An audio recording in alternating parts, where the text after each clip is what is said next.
Hi guys. I have not posted in a while. I thought I would pop in today and give a little bit of an update regarding my 7-year-old daughter who has been diagnosed with type 1 diabetes. We have been living with type 1 diabetes now for about a month and a half.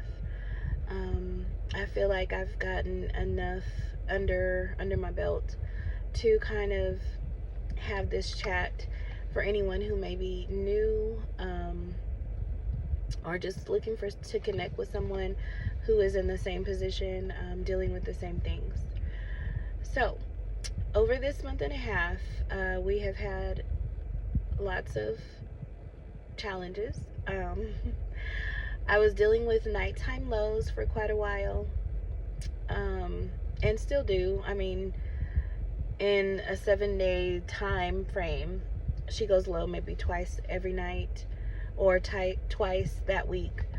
And what I'm learning is that a type 1 diabetic needs carbs. Even though carbs require them to take insulin, they need to have some kind of carbs to help keep their blood sugar up and not in a dangerous level. At least that's what I'm finding out about my daughter.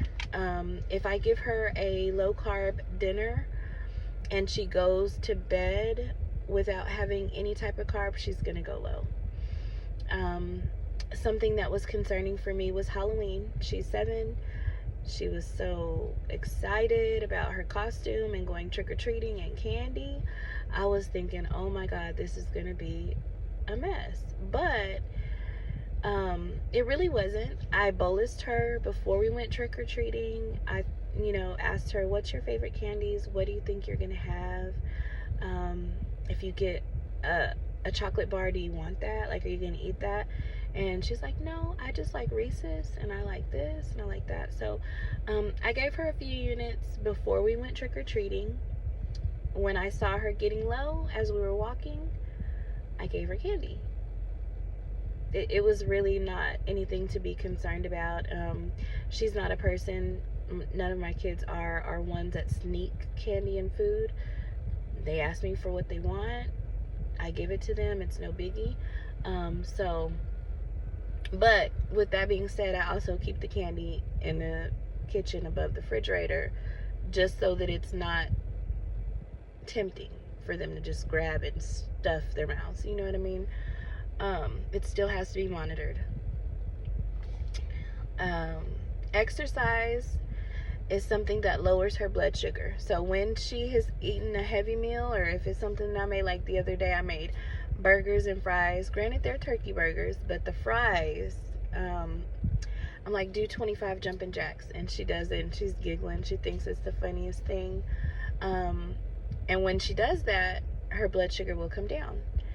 The walking from trick-or-treating, her blood sugar was naturally just coming down after eating the candy, so it worked out. She went to a fall festival that had pizza and sodas, and I did not limit her. I allowed her to eat pizza however much she wanted. She was good after 2 pieces, but I bolused for that, and that worked out. There hasn't been a lot of things that are really anything that I have just told her flat out no on, aside from full sugar ice cream and juice. Those are things that I would give in a situation where she is dropping too low and I need to raise her blood sugar. I would give her something like a fast acting sugar, plain sugar. Other than that, we drink 0 sugar juices, 0 sugar soda. We have low sugar, 0 sugar ice cream, popsicles, cookies. So when she wants something sweet, she can have it, but not the full sugar version. Unless she is extremely low and I'm like, okay, sure, eat this ice cream bar. One thing that I've been doing here lately is getting 90-day supplies on all of her medications and whatever she needs. So alcohol pads, lancets, test strips, insulin, pin needles, all of her little snacks and things like that I have been stocking up on. It was a little expensive to do, but I would rather have 90 days in advance and stored than struggle for the next 90 days trying to figure out how I'm going to get her insulin, or it's running low, let me wait until the pharmacy can make it available. Yeah, so that's something I definitely talked to the doctor about. I'm like, look, I'm not that girl. I am scatterbrained sometimes. I have 1,000 hats that I wear. I work full time. I have other kids, stuff going on. Please let me do this. And they wrote the scripts and I got them filled. And so I'm good for the next 90 days, and that puts my mama heart kind of at ease, because we live in a crazy world, in a crazy time, and I don't know if from one day to the next we're gonna have insurance. You know what I'm saying? I am a government employee. I'm okay at this moment, but who knows what the future holds. So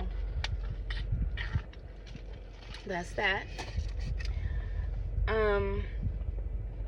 So previously she was using 5mm pen needles, which are, I have them here, I could even show you, which are these. The brand is Embecta, and the tip, I don't want to open one, I'm sorry, I'm not going to open it. The tip is the standard needle, probably about that big.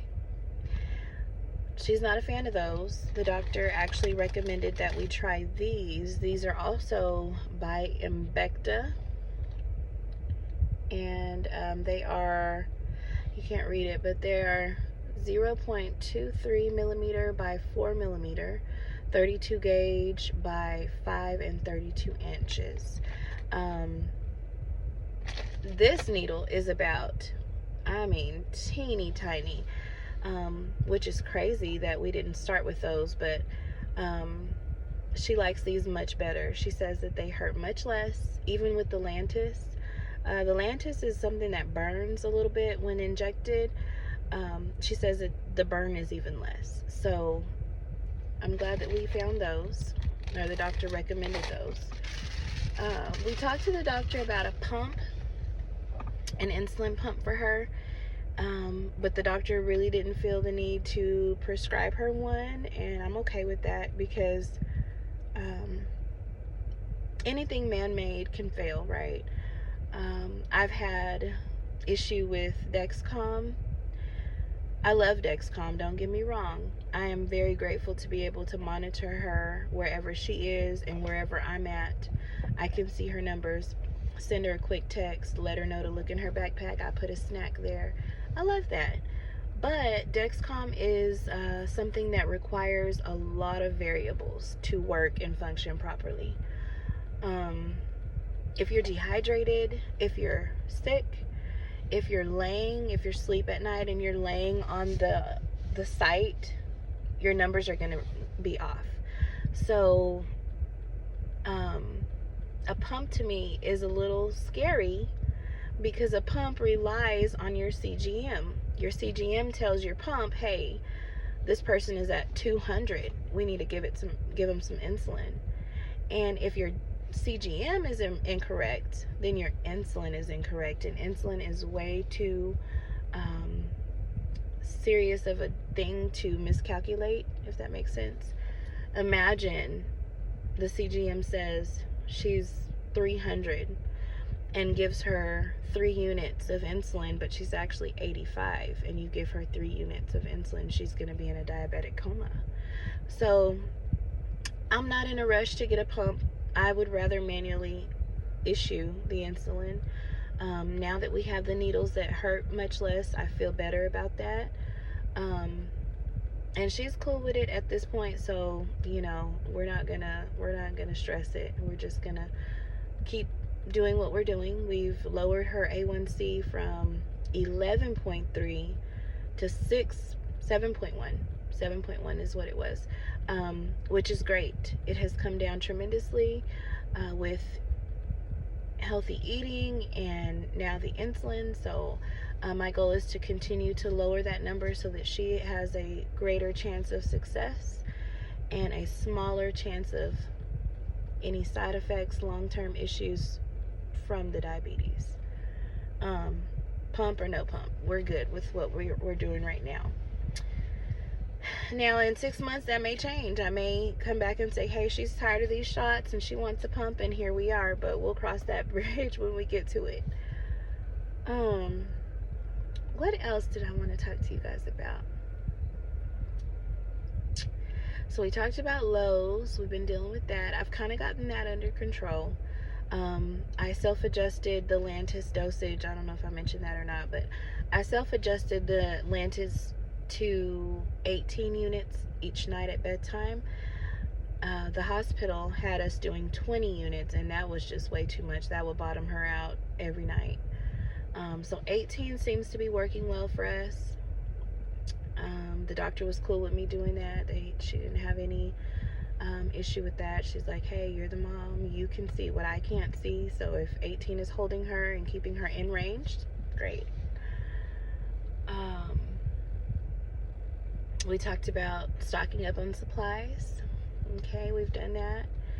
We have talked about the new needles. We've talked about not getting a pump right now. And yeah, everything else has pretty much been the same.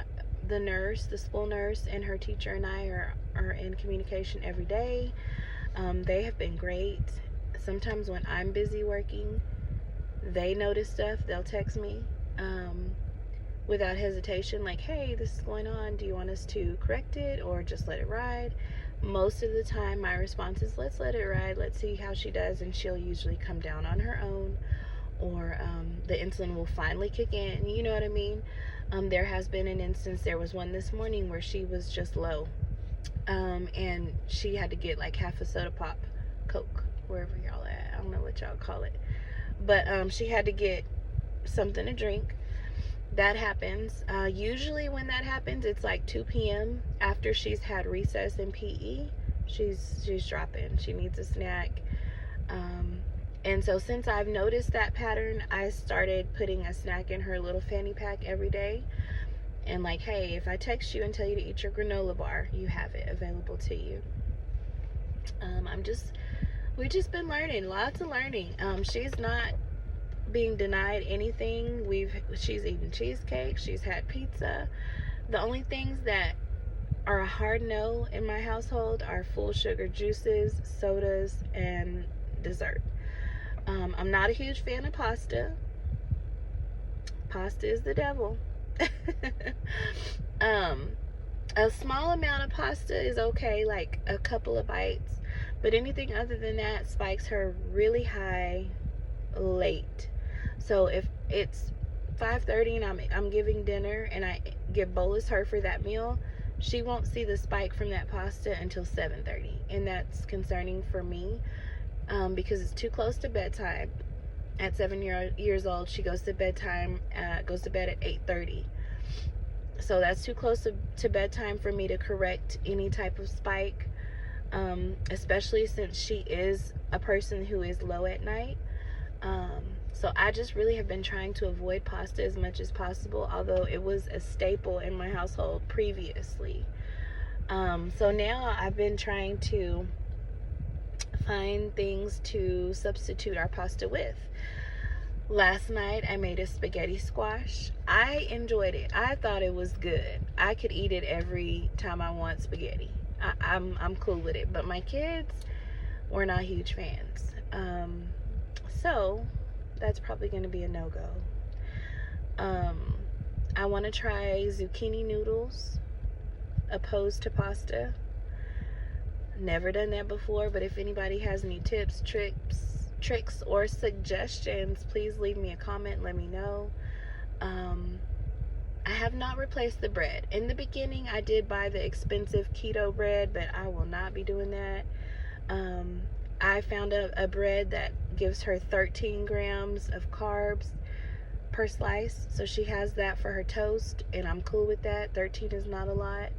If she wants a sandwich, it's 26, and I just bolus accordingly. I'm not going to be changing the bread because that was a hard thing to do. The keto bread has a stench. It doesn't last very long, and honestly, it's not that big of a difference in carbs for me to spend twice the amount of money. especially considering how many sandwiches we eat. I pack my kids' lunches every day. Some days they do hot lunches, but on the days that I need to do a cold lunch, like today, they're getting a sandwich. You know what I mean? So, turkey and cheese sandwich, a bag of chips. There are sugar-free Jell-O, cheese stick, things like that. Fruit. Today we did apple slices with peanut butter, and yeah. So some things are worth the substitution. Tortillas are something that I found spike her super crazy. Nah, not gonna buy regular tortillas for her. She does get a low carb tortilla. The only downfall to that is that they're super small. So when I do want to do something like a chicken Caesar salad wrap, I have to do a little tiny, teeny, beany one and give her 2. But I'm always on the lookout for things that will make our life easier, low carb options, but don't break the bank.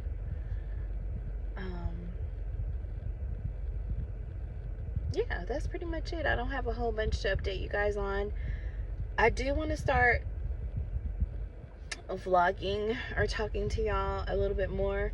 I would like to show you guys some of how our days go, what I feed her, how I calculate my carbs, some of the items that I have found on Amazon. Like, I have this amazing scale that was not super expensive that I feel like every diabetic who is watching what they eat and they're counting their carbs in order to get accurate doses of insulin, I feel like you need this. Like, I need them to sponsor me because I am an advocate. I use this scale every day. But yeah, I want to get to the point where I can do more of that. It's just it's a busy season for us. Like I said, my life is kind of crazy. Excuse me. A real life moment right there. I'm tired. I will get there pretty soon, where I'm able to vlog a little bit more and record some of those meals. I'm on TikTok every day learning new recipes, and I just want to share it with you guys. This has also been really good for me, like realizing how much sugar we usually eat is crazy when you start looking at labels and ingredients and realizing like all this stuff that we eat and we don't think twice about it is the reason why we are overweight. It's the reason why we think we're doing all these things and we can't lose weight. Well, this is why, because there's hidden sugars everywhere. And so we really need to be mindful of that. And I like the way we eat now. I feel much better. I can eat a meal and not immediately be like ready to go to bed. You know, it's healthy, it's nourishing, but it's not sluggish for me. That's cool. Yeah, that's it, y'all. I just wanted to stop in and say hello. I had gotten a couple of comments, a couple of new subscribers, and I really appreciate y'all. Please like and subscribe and talk to me. I'll talk back. I am a talker, if y'all don't know by now. But yeah, until the next video, you guys have a blessed rest of your week, and I'll talk with you soon. Bye.